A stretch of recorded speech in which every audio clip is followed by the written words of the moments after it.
มังเออสำเนาเราสวัสดีทุกคนครับไก่เราต้องหน่อยยิบเล่างอนเอาเกลิงกระถาดเกลิงกระสิงไก่นะเกลิงตลาดนัดเห็นดาทนายไปเลยนะตลาดนัดวันพุธนะตลาดนัดเน่ากะตีจุยอะไรเด็กก็ทอโนนไปเน่าดินะทองพาภูมิเด็กกสีนะแช่ในเมืองเจิ้งเราต้องไม่ไปตอมกับในตะแกะตะในเด้อนะไอ้เนี่ยรองอ่ะแช่เนี่ยนะเราสดๆเท่าเราแต่ไก่ได้ไก่เกลิงเชอเราขอทานตีจุดเราแบโจนะไปหาโกซอยใหญ่ๆก้อมนะไอ้เนี่ยเราแต่รองป่วยซ้อนบุญปานแบโจกับผู้แซ่ผู้มวยยาแค่นั้นนะเดินเมืองกอกตีกว่านะทนายไปเน่ากับที่ฮันนี่งูตายเมืองไอ้เนี่ยแกะนะกับที่แกะกล้องนะแกะบุยเซมบุไอ้เนี่ยไปเน่ากับที่แกะกล้องมาชายไอ้เนี่ยร้านชิลกเชนนะเราต่อเจ้าประจำนะแล้วตอนที่ไอ้เน่ากับที่เกิดนังแย่นะบะหมี่แห้งมันเอาเปิกลิงเชียบะหมี่แห้งปลาโนเราแต่นะเกิดนังมวยยาแค่เราต่องัวตอนมันใหญ่ๆแย่พันธุ์เฮียกล้องกับตอบแล้วเนี่ยกับที่งัวตอนจุดถาดตีจ้าโนเราแต่นะจับห่อที่เปิกลิงเชียก็มูจอนเราแต่เราแต่ก่อนนี่ปลาเชียมูกุยเด้อนะ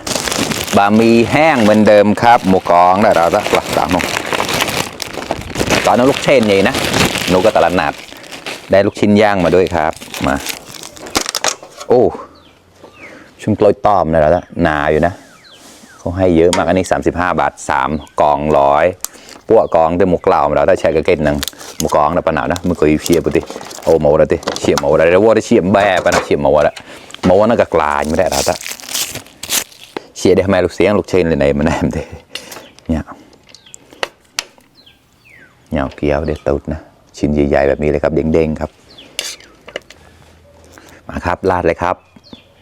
เจ้าชิ้นมีหนาวเราตอนนะผ่านเดินไหลได้แชร์กันอย่างนี้นะเราตอนไหลเปลืองสมอดก็ตั้งเก่าหนกๆแล้วนะฝากกดไลค์กดแชร์ด้วยนะครับเพื่อนๆขอบคุณมากๆเลยนะครับที่เข้ามารับชมพริกน้ำตาลเล็กน้อยไกลใหญ่นะประจุดกลายไม่ชอบกินหวานเท่าไหร่ครับอย่างก็น้ำส้มนะอันนี้น้ำส้มใส่ชูใส่ไปทั้งหมดเลยครับชอบเปรี้ยวๆเพี้ยๆไม่พอใส่พริกป่นอีกหน่อยเจ้าชิเนปลันอยู่ในเมืองแดงเติมไปที่เดียวเลยน้ำปลาเล็กน้อย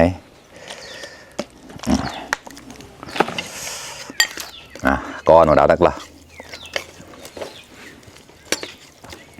มีแห้งน้ำแดงนะครับมาช่ำๆเลยดูสิ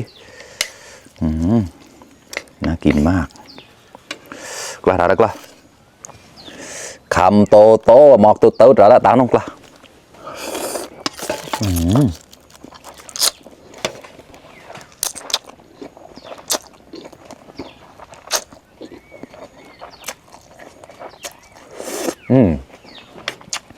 อร่อยเกี๊ยวมีผักด้วยครับข้างในเนี่ยกระดานลูกเชนได้ดีกว่าแล้วกระดานไม่น่าเชื่อ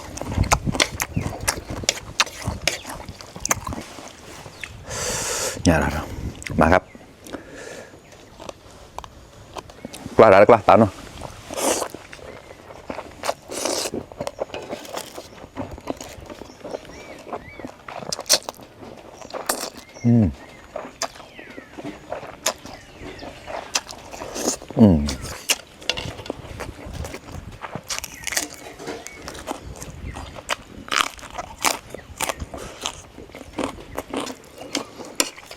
ลูกชิ้นเจ้านี่ก็อร่อยเหมือนกันไอ้ชอยลูกชิ้นนั่นเชียร์ของผมนะน้ำจิ้มเขาเด็ดมากครับอร่อยเนี่ยแยกน้ำจิ้มมาครับ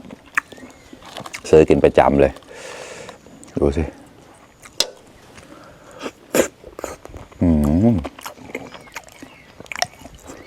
หอมพริกคั่วมากๆเพราะจิ้นจุ้ยเนี่ยกันแล้วหมูมาแล้วน้ำจิ้มมะขามกลุ่นก็ได้บางกล่าวนะ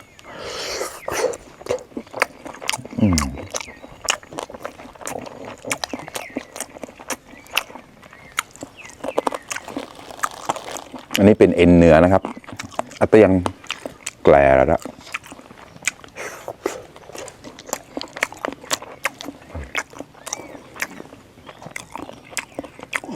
2 ลูกไปเลยครับแบไม้ไปเลยแล้วมาครับคำโตโตหมอกตุเต้าแล้วตานุ่ง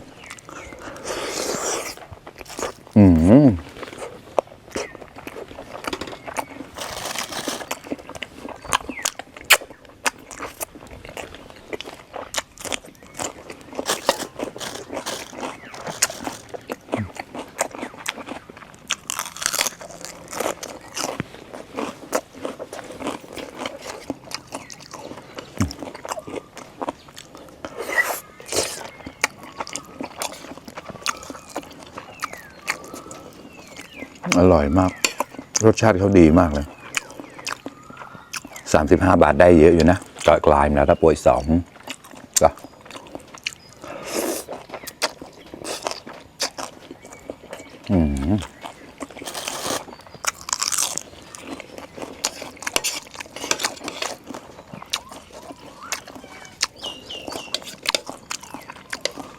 แต่ก็ให้ผักน้อยไปหน่อย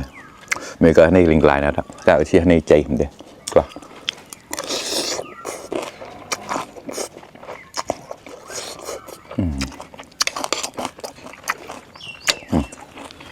มาครับคำโตโตหมอกตุดเต้าแล้วตาลง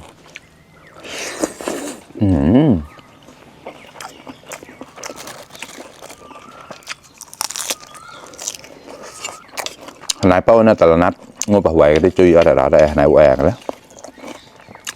แต่ละนัดวันพุธหินดาดนะได้กกเสีย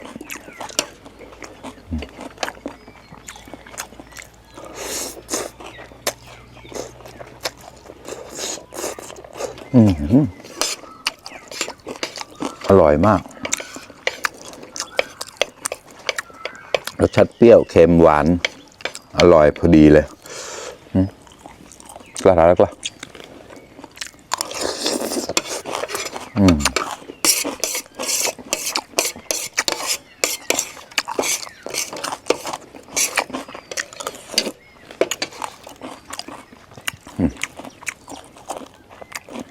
ลูกเชนอีกไม้หนึ่ง